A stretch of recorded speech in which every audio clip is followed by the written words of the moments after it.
I'm Deva Newman. I'm a professor of aeronautics and astronautics and engineering systems at MIT. My passion for aerospace came when I was a young child watching Apollo 11 lunar landings. Roger, Tranquility. We copy you on the ground. I also was pretty competitive and was an athlete growing up, and so educationally it worked out where I thought, oh, what about my sports background? What could I study in engineering? It kind of came full circle when I put aerospace and the biomedical aspects together and could study people in space and human performance in space or further out into partial gravity environments of planets.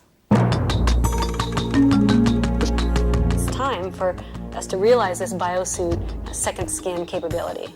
It's a very different design than the suits that flew in the Apollo. We had the bunny hop, if you remember Neil Armstrong, Buzz Aldrin, they kind of bunny hopped around. The Apollo suits were great for the era that they flew, but the folks weren't there to live and work. We need to design a suit that gives people natural mobility and capabilities so that they can move around just like you would on Earth. I call it the biosuit systems. It's a new advanced spacesuit design concept that uses mechanical counterpressure. What that is basically squeezing the person where you would actually apply pressure and keep the person alive that way. The idea for the biosuit system, I have to say, again, a little bit inspired by watching the Sydney Olympics. The Speedo skin suit. It's just creative thought. Then we need to put some reality to them, and that's where, as an engineer, I put some math and facts behind them, think about them. I want to make sure to give credit to Dr. Paul Webb, who in the late 60s proposed a similar idea to NASA, this concept of mechanical counterpressure or a skin suit, and he built a prototype. So when I was doing my graduate work, I went through the archives and looked at this prototype design. I think it was a great idea, maybe a great idea before its time. But I dusted off all those reports. I've had the chance to work with Paul, and he's given us some consultation. There's also a technology push.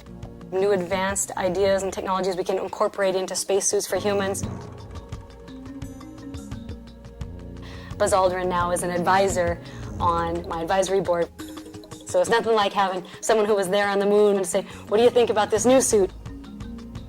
We also look at the flip side. We'd love this suit, our biosuit, to be able to help with performance.